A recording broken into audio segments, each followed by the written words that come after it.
Teddy Roosevelt takes an assassin's bullet, then finishes his speech. Imagine stepping up to give a campaign speech and then suddenly a gunshot. Most people would panic, but not Theodore Roosevelt.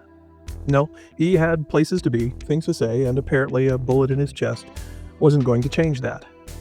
On October 14th, 1912, while in Milwaukee, Wisconsin, Roosevelt was standing in an open car, greeting the crowd, and he was shot at close range.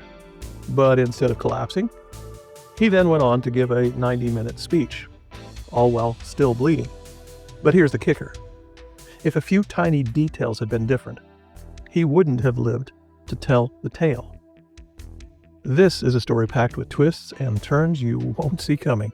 So buckle up, because things are about to get interesting. Roosevelt was on a mission. Dissatisfied with his successor, William Howard Taft, he decided that 2 terms weren't enough, so he ran under the newly formed Progressive Party, better known as the Bull Moose Party. On October 14, 1912, he was in Milwaukee for a big campaign event, and before heading to the Milwaukee Auditorium, he stopped at the Gilpatrick Hotel for a meal. And because this was Teddy Roosevelt, he didn't just head straight to the campaign event to give his speech. He paused outside the hotel to shake hands, chat with supporters, and soak up the crowd's energy. That delay? It was just enough time for an assassin to get into position. Meet John Schrank, a would-be presidential assassin, a former saloon keeper from New York who had been stalking Roosevelt for weeks. His motive? A vision. No, really, he claimed that the ghost of William McKinley had instructed him to stop Roosevelt from securing a 3rd term. So here's how it happened. Just outside the Gilpatrick Hotel, Roosevelt was standing in that open car waving to the crowd when Schrank pulled out a .38 caliber revolver and fired 1 shot. The bullet hit Roosevelt square in the chest, but apparently not hard enough to take him down. Instead of collapsing, he stayed upright, because apparently getting shot was just another minor inconvenience for Teddy Roosevelt.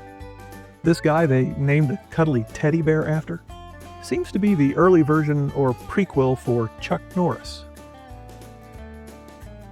This 1 shot to the chest should have been fatal.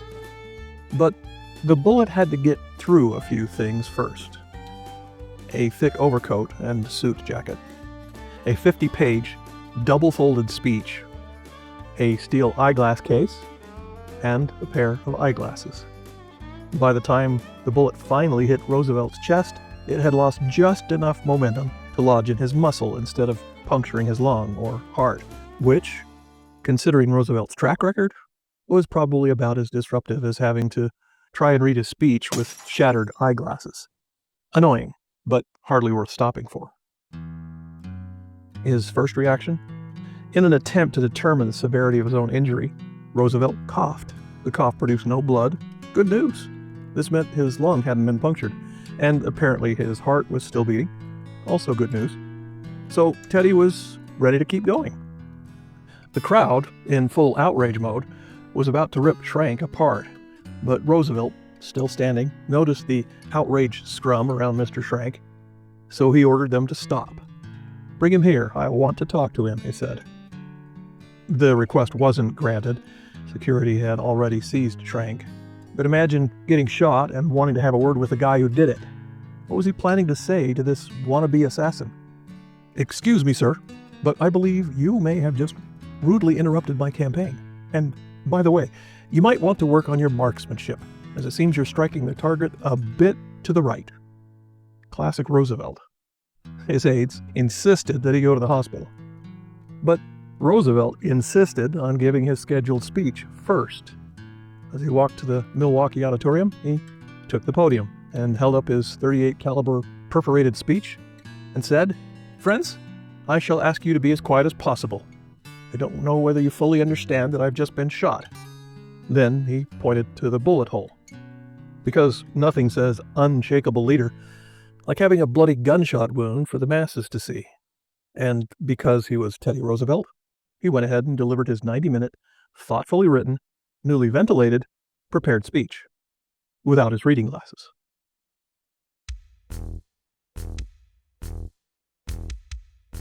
His habit of engaging with crowds almost cost him his life.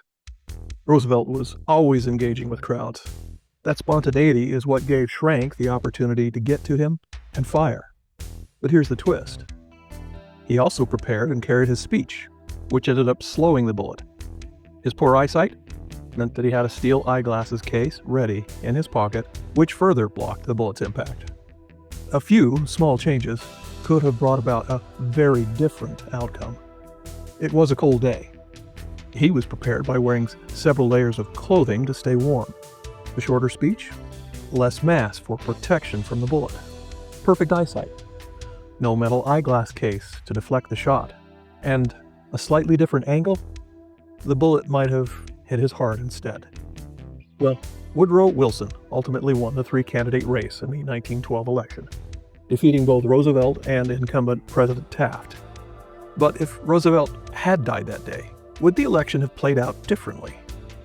Without him in the race, would his supporters have shifted their votes to Taft, securing him re-election and leaving Wilson on the sidelines? It's one of those what-ifs that history will never answer. Roosevelt's survival wasn't just about toughness.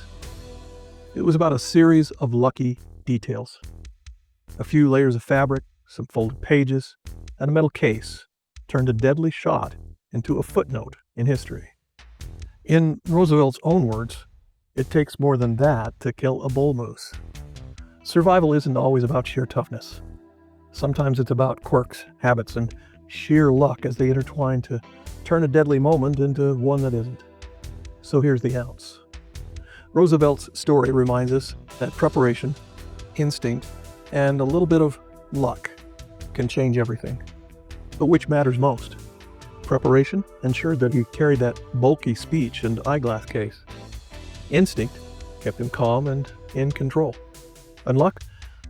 Well, that kept the bullet from ending his story right then and there. And which matters most? Hard to say. But I'll take a large helping of all three, please. Or is there something bigger pulling all the strings? We'll let you decide. And that's it. An ounce submitted for your consideration. If you enjoyed this episode, be sure to like, subscribe, and share. And join us next time for another great story. And if you enjoyed this little video, I'm sure you'd love this one about Abraham Lincoln, and this one about fake news in the Old West. And join us on the next one for another unexpected twist in history. Thanks.